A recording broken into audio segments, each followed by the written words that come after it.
श्री राधे कृष्ण भगवान की जय। गोस्वामी श्री नाभादास जी महाराज की जय। गोस्वामी श्री प्रियादास जी महाराज की जय। भक्तजनों, इस देव दुर्लभ मनुष्य शरीर के अमूल्य समय का सदुपयोग करते हुए अभी हम श्रीमद् श्री भक्तमाल ग्रंथ में 24 अवतारों की कथा में श्री कृष्ण अवतार की कथा का प्रारंभ करते हैं। श्री कृष्ण अवतार की कथा। परित्राणाय साधूनां विनाशाय च दुष्कृतां धर्म संस्थापनार्थाय संभवामि युगे युगे। साधु पुरुषों के परित्राण, दुष्टों के विनाश और धर्म स्थापन के लिए मैं युग युग में प्रकट होता हूँ। अपने इस वचन को पूर्ण चरितार्थ करते हुए अखिल रसामृत सिंधु षड़ैश्वर्यवान सर्वलोक महेश्वर स्वयं भगवान श्री कृष्ण भाद्रपद की कृष्णाष्टमी की अर्धरात्रि को कंस के कारागार में परम अद्भुत चतुर्भुज नारायण रूप से प्रकट हुए। वात्सल्य भावित हृदया माता देवकी की प्रार्थना पर भक्तवत्सल भगवान ने प्राकृत शिशु का सा रूप धारण कर लिया। श्री वसुदेव जी भगवान के आज्ञानुसार शिशु रूप भगवान को नंदालय में श्री यशोदा के पास सुलाकर बदले में यशोदात्मजा जगदम्बा महामाया को ले आए। गोकुल में नंद बाबा के घर ही जातकर्मादि महोत्सव मनाए गए। भगवान श्री कृष्ण की जन्म से ही सभी लीलाएं अद्भुत और अलौकिक है। पालने में झूल रहे थे, उसी समय लोक बालग्नि रुधिराशना पिशाचिनी पूतना के प्राणों को दूध के साथ पी लिया, शकट भंग किया। तृणावर्त बकासुर एवं वत्सासुर को पीस डाला। सपरिवार धेनुकासुर और प्रलंबासुर को मार डाला। दावानल से घिरे गोपों की रक्षा की। कालीय नाग का दमन किया। श्री नंद बाबा को अजगर से छुड़ाया। इसके बाद गोपियों ने भगवान को पति रूप से प्राप्त करने के लिए व्रत किया और भगवान श्री कृष्ण ने प्रसन्न होकर उन्हें वर दिया। भगवान ने यज्ञ पत्नियों पर कृपा की। गोवर्धन धारण की लीला करने पर इंद्र और कामधेनु ने आकर भगवान का यज्ञाभिषेक किया। शरद ऋतु की रात्रियों में ब्रज सुंदरियों के साथ रास क्रीड़ा की। दुष्ट शंखचूड़, यक्ष, अरिष्ट और केशी का वध किया। तदनंतर अक्रूर जी मथुरा से वृंदावन आए और उनके साथ भगवान श्री कृष्ण तथा बलराम जी ने मथुरा के लिए प्रस्थान किया। श्री बलराम और श्याम ने मथुरा में जाकर वहाँ की सजावट देखी और कुवलयापीड़ हाथी, मुष्टिक, चाणूर एवं कंस आदि का संहार किया। माँ देवकी एवं पिता वसुदेव को कारागार से मुक्त कराया तथा राजा उग्रसेन को भी कारागार से मुक्त कराकर राज सिंहासन पर बैठाया। फिर वे सांदीपनी गुरु के यहाँ विद्याध्ययन करके उनके मृत पुत्रों को लौटा लाए। जिस समय भगवान श्री कृष्ण मथुरा में निवास कर रहे थे, उस समय उन्होंने उद्धव और बलराम जी के साथ यदुवंशियों का सब प्रकार से प्रिय और हित किया। जरासंध कई बार बड़ी बड़ी सेनाएं लेकर आया और भगवान ने उसका उद्धार करके पृथ्वी का भार हल्का किया। काल यवन को मुचकुंद से भस्म करा दिया। द्वारकापुरी बसाकर रातों रात सबको वहां पहुंचा दिया। स्वर्ग से कल्पवृक्ष एवं सुधर्मा सभा ले आए। भगवान ने दल के दल शत्रुओं को युद्ध में पराजित करके श्री रुक्मिणी का हरण किया। बानासुर के साथ युद्ध के प्रसंग में महादेव जी पर ऐसा बाण छोड़ा कि वे जम्हाई लेने लगे और इधर बानासुर की भुजाएं काट डाली। प्राग ज्योतिषपुर के राजा भौमासुर को मारकर 16,000 कन्याएं ग्रहण की। शिशुपाल, पौंड्रक, शाल्व, दुष्ट, दंतवक्र, मूर, पंचजन आदि दैत्यों के बल पौरुष को चूर्ण कर उनका वध किया। महाभारत युद्ध में पांडवों को निमित्त बनाकर पृथ्वी का बहुत बड़ा भार उतार दिया और अंत में ब्राह्मणों के शाप के बहाने उद्दंड हो चले यदुवंश का संहार करवाया। श्री उद्धव जी की जिज्ञासा पर संपूर्ण आत्मज्ञान और धर्म निर्णय का निरूपण किया। इस प्रकार भगवान श्री कृष्ण की अनंत अद्भुत अलौकिक लीलाएं है जो जगत के प्राणियों को पवित्र करने वाली है। श्री बुद्ध अवतार की कथा। बौद्ध धर्म के प्रवर्तक महाराज शुद्धोदन के यशस्वी पुत्र गौतम बुद्ध के रूप में ही श्री भगवान अवतरित हुए थे, ऐसी प्रसिद्धि विश्रुत है। परंतु पुराण वर्णित भगवान बुद्धदेव का प्राकट्य गया के समीप कीकट देश में हुआ था। उनके पुण्यात्मा पिता का नाम अजन बताया गया है। यह प्रसंग पुराण वर्णित बुद्धावतार का ही है। दैत्यों की शक्ति बढ़ गई थी। उनके सम्मुख देवता टिक नहीं सके। दैत्यों के भय से प्राण लेकर भागे। दैत्यों ने देवधाम स्वर्ग पर अधिकार कर लिया। वे स्वच्छंद होकर देवताओं के वैभव का उपभोग करने लगे, किंतु उन्हें प्राय चिंता बनी रहती थी कि पता नहीं कब देवगण समर्थ होकर पुनः स्वर्ग छीन ले। सुस्थिर साम्राज्य की कामना से दैत्यों ने सुराधीप इंद्र का पता लगाया और उनसे पूछा, हमारा अखंड साम्राज्य स्थिर रहे, इसका उपाय बतलाइए। देवाधिप इंद्र ने शुद्ध भाव से उत्तर दिया, सुस्थिर शासन के लिए यज्ञ एवं वेद विहित आचरण आवश्यक है। दैत्यों ने वैदिक आचरण एवं महायज्ञ का अनुष्ठान प्रारंभ किया। फलतः उनकी शक्ति उत्तरोत्तर बढ़ने लगी। स्वभाव से ही उद्दंड और निरंकुश दैत्यों का उपद्रव बढ़ा। जगत में आसुर भाव का प्रसार होने लगा। असहाय और निरुपाय दुखी देवगण जगतपति श्री विष्णु के पास गए। उनसे करुण प्रार्थना की। श्री भगवान ने उन्हें आश्वासन दिया। श्री भगवान ने बुद्ध का रूप धारण किया। उनके हाथ में मार्जनी थी और वे मार्ग को बुहारते हुए उस पर चरण रखते थे। इस प्रकार भगवान बुद्ध दैत्यों के समीप पहुँचे और उन्हें उपदेश दिया, यज्ञ करना पाप है। यज्ञ से जीव हिंसा होती है। यज्ञ की प्रज्वलित अग्नि में ही कितने जीव भस्म हो जाते हैं। देखो, मैं जीव हिंसा से बचने के लिए कितना प्रयत्नशील रहता हूँ। पहले झाड़ू लगाकर पथ स्वच्छ करता हूँ, तब उस पर पैर रखता हूँ। सन्यासी बुद्धदेव के उपदेश से दैत्यगण प्रभावित हुए। उन्होंने यज्ञ एवं वैदिक आचरण का परित्याग कर दिया। परिणामतः कुछ ही दिनों में उनकी शक्ति क्षीण हो गई। फिर क्या था, देवताओं ने उन दुर्लभ एवं प्रतिरोधहीन दैत्यों पर आक्रमण कर दिया। असमर्थ दैत्य पराजित हुए और प्राण रक्षणार्थ यत्र तत्र भाग खड़े हुए। देवताओं का स्वर्ग पर पुनः अधिकार हो गया। इस प्रकार सन्यासी के वेश में भगवान बुद्ध ने त्रैलोक्य का मंगल किया। कलयुग में बौद्ध धर्म के प्रवर्तक के रूप में गौतम बुद्ध ने जन्म लिया। श्री बुद्ध जी का बचपन का नाम सिद्धार्थ था। ये स्वभाव से बड़े दयावान थे। किसी का किंचन मात्र भी दुख देख लेते तो विकल हो जाते। यही कारण है कि उनके पिता राजा शुद्धोदन की ओर से राज्य में ऐसी व्यवस्था थी कि कोई दुखमय प्रसंग इनके दृष्टिपथ में न आने पाए।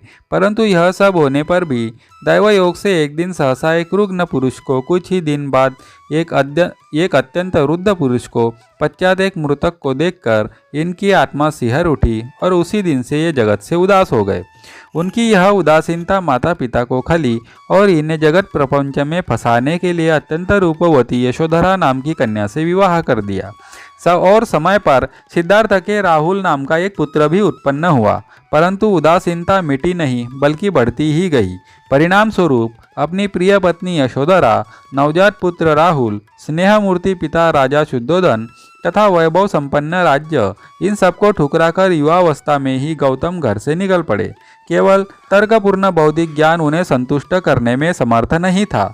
उन्हें तो रोग पर, बुढ़ापे पर और मृत्यु पर विजय पानी थी। उन्हें शाश्वत जीवन, अमरत्व अभिष्ट था। प्रख्यात विद्वानों, उद्धट शास्त्रज्ञों के समीप वे गए, किंतु वहाँ उनको संतोष नहीं हुआ। आश्रमों से, विद्वानों से निराश होकर वे गया के समीप वन में आए और तपस्या करने लगे।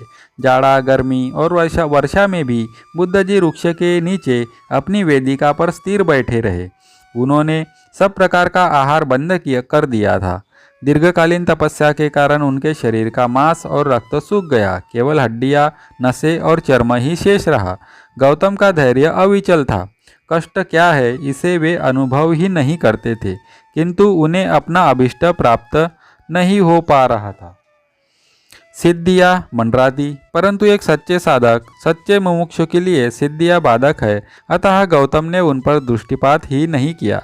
एक दिन जहाँ गौतम तपस्या कर रहे थे, उस स्थान के समीप के मार्ग से कुछ स्त्रियां गाती बजाती निकली। वे जब गौतम की तपोभूमि भूमि के पास पहुंची तब एक गीत गा रही थी जिसका आशय था, सितार के तारों को ढीला मत छोड़ो, नहीं तो वे बेसुरे हो जाएंगे, परंतु उन्हें इतना खींचो भी मत कि वे टूट जाए। गौतम के कानों में वह संगीत ध्वनि पड़ी। उनकी प्रज्ञा में सहसा प्रकाश आ गया। साधना के लिए केवल कठिन तपस्या ही उपयुक्त नहीं है, संयमित भोजन एवं नियमित निद्रादि व्यवहार भी आवश्यक है। इस प्रकार सम्यक बोध प्राप्त कर लेने पर गौतम का नाम गौतम बुद्ध पड़ा। तत्वज्ञान होने के बाद भगवान बुद्ध वाराणसी चले आए और अपना सर्वप्रथम उपदेश उन्होंने सारनाथ में दिया। उपदेश: सत्य, अहिंसा, अस्तेय, अपरिग्रह, ब्रह्मचर्य, नृत्य गानादि त्याग, सुगंध माला त्याग, असमय भोजन त्याग, कोमल शय्या त्याग, कामिनी कंचन का त्याग, ये 10 सूत्र आपने दुख उन्मूलन एवं निर्वाण प्राप्ति में परम उपयोगी बताए हैं। धम्मं शरणं गच्छामि, बुद्धं शरणं गच्छामि, संघं शरणं गच्छामि, यह बुद्ध जी का शरणागति मंत्र है। श्री कल्कि अवतार की कथा। कलयुग के अंत में जब सत्पुरुषों के घर भी भगवान की कथा में बाधा होगी, ब्राह्मण, क्षत्रिय और वैश्य पाखंडी हो जाएंगे और शूद्र राजा होंगे, यहाँ तक कि कहीं भी स्वाहा, स्वधा और वशटकार की ध्वनि नहीं सुनाई पड़ेगी। राजा लोग प्राय लुटेरे हो जाएंगे। तब कलयुग का शासन करने के लिए भगवान बालक रूप में संभल ग्राम में विष्णु यश के घर में अवतार ग्रहण करेंगे। परशुराम जी उनको वेद पढ़ाएंगे, शिवजी शस्त्रास्त्रों का संधान सिखाएंगे, साथ ही एक घोड़ा और एक खड़ग देंगे। तब कल्कि भगवान ब्राह्मणों की सेना साथ लेकर संसार में सर्वत्र फैले हुए म्लेच्छों का नाश करेंगे। पापी दुष्टों का नाश करके वे सत्ययुग के प्रवर्तक होंगे।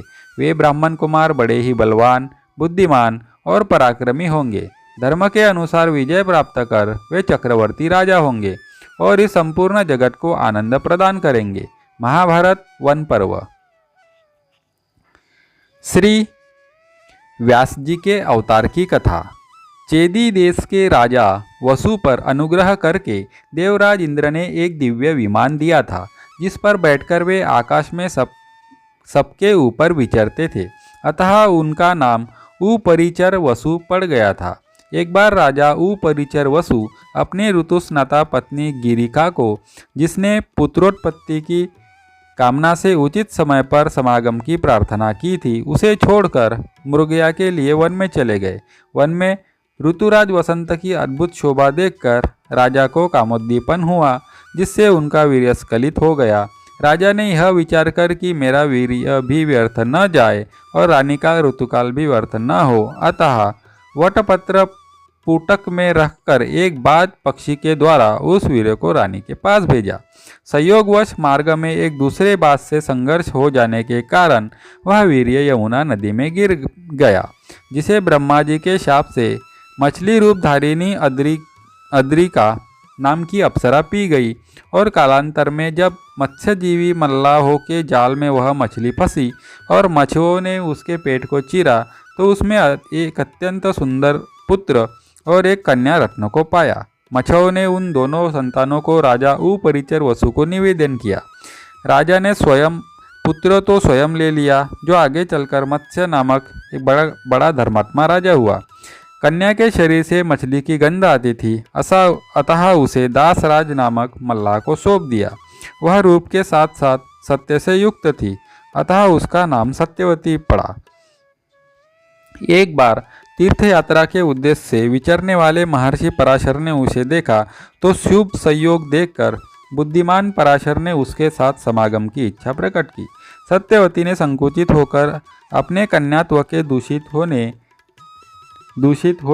दिन होने के कारण नदी के आर पार दोनों तटों पर उपस्थित लोगों द्वारा देखे जाने तथा अपने शरीर से मछली किसी दुर्गंध निकलने की बात कही। समर्थ ऋषि ने तीनों कठिनाइयां तत्काल दूर कर दी। आशीर्वाद दिया, तुम्हारा कन्या भाव सुरक्षित रहेगा, शरीर से सुंदर सुगंध निकलेगी जो 1 योजन तक फैलेगी और कुहरा की सृष्टि कर चारों ओर अंधेरा कर दिया। तब तो वरदान पाकर प्रसन्न हुई सत्यवती ने उन अद्भुत कर्मा महर्षि पराशर के साथ समागम किया और तत्काल ही एक शिशु को जन्म दिया। यही शिशु पराशर जी से उत्पन्न होने से पाराशर्य, यमुना जी के द्वीप जल से घिरे भूभाग में उत्पन्न होने से द्वैपायन, वेदों का व्यास विस्तार करने से वेद व्यास नाम से विख्यात हुआ। इन्होंने माता से कहा, आवश्यकता पड़ने पर तुम मेरा स्मरण करना, मैं अवश्य दर्शन दूंगा। इतना कहकर माता की आज्ञा ले श्री व्यास जी ने तपस्या में मन लगाया। श्री व्यास जी ने देखा कि प्रत्येक युग में धर्म का एक एक पाद लुप्त होता जा रहा है। मनुष्यों की शक्ति और आयु क्षीण हो चली है। यह सब देख सुनकर उन्होंने वेद और ब्राह्मणों पर अनुग्रह करने की इच्छा से वेदों का व्यास विस्तार किया। वेद में सबका अधिकार न होने से सर्वसाधारण को वेद तात्पर्य सुलभ कराने की दृष्टि से आपने पांचों वेद तुल्य महाभारत इतिहास ग्रंथ की रचना की। फिर वेदों का अर्थ स्पष्ट करने के लिए ही महापुराणों की रचना की। परंतु मन में जैसी शांति चाहिए वैसी शांति नहीं होने से अपने को अकृतार्थ सा मानकर खिन्नता को प्राप्त श्री व्यास जी ने देवर्षि नारद जी की प्रेरणा से श्रीमद् भागवत महापुराण की रचना कर परम विश्राम पाया। परमहंसाचार्य श्री सुखदेव जी आपके पुत्र है। श्री पृथु जी के अवतार की कथा। महाराज अंग की पत्नी सुनीता, जो साक्षात मृत्यु की कन्या थी, उनसे वेन नामक पुत्र हुआ, जो अपने नाना मृत्यु के स्वभाव का अनुसरण करने के कारण अत्यंत क्रूर कर्म करने वाला हुआ। फलस्वरूप उसके दुष्टता से उद्विग्न होकर राजर्षि अंग नगर छोड़कर चले गए। राजा के अभाव में राज्य में अराजकता न फैल जाए, इसलिए ऋषियों ने और कोई उपाय न देखकर वेन को अयोग्य होने पर भी राजपद पर अभिषिक्त कर दिया। स्वभाव से क्रूर, ऐश्वर्य पाकर अत्यंत उन्मत्त, विवेक शून्य वेन जब धर्म एवं धर्मात्मा पुरुषों को विनष्ट करने पर तुल गया और ऋषियों के समझाने पर भी समझना तो दूर रहा, उल्टे उनकी अवहेलना की, तब शुद्ध ऋषियों ने क्रोध करके हुंकार मात्र से वेन को मार डाला। परंतु कोई राजा नहीं होने के कारण लोक में लुटेरों के द्वारा प्रजा को बहुत कष्ट होने लगा। यह देखकर ऋषियों ने वेन के शरीर का मंथन किया। प्रथम जांग का मंथन किया तो उसमें से एक बौना पुरुष कुरूप काला कलूटा उत्पन्न हुआ, और जब उसने पूछा कि मैं क्या करूं, तो ऋषियों ने कहा, निषिद्ध, बैठ जा। इसी से वह निषाद कहलाया। फिर वेन की भुजाओं का मंथन किया तो एक स्त्री पुरुष का जोड़ा प्रकट हुआ। ऋषियों ने पुरुष को पृथु नाम से एवं स्त्री को अर्ची नाम से संबोधित किया। ऋषि ब्राह्मणों को श्री पृथु जी के हाथ में बिना किसी रेखा से कटा हुआ चक्र का एवं पाँव में कमल का चिन्ह देखकर बड़ा हर्ष हुआ कि पृथ्वी के रूप में साक्षात श्री हरि के अंश ने ही संसार की रक्षा के लिए अवतार लिया है, और अर्ची के रूप में निरंतर भगवान की सेवा में रहने वाली श्री लक्ष्मी जी ही प्रकट हुई है। सुंदर वस्त्र और आभूषणों से अलंकृत महाराज पृथु का विधिवत राज्याभिषेक हुआ। उस समय अनेक अलंकारों से सजी हुई महारानी अर्ची के साथ वे दूसरे अग्निदेव के सदृश्य जान पड़ते थे। सब लोगों ने उन्हें तरह तरह के उपहार भेंट किए। इसके पश्चात सूत, मागध और बंदीजनों ने स्तुति की। ब्राह्मणों ने पृथु जी को प्रजा का रक्षक उद्घोषित किया। वेन के अत्याचार से उत्पीड़ित पृथ्वी ने समस्त औषधियों को अपने में छिपा लिया था, और चूंकि बहुत समय बीत गया था, अतः वे औषधियाँ पृथ्वी के उदर में जीर्ण हो गई थी। यही कारण है कि जब पृथु जी का राज्य हुआ तब भी पृथ्वी रसा होकर भी रसहीना ही बनी रही।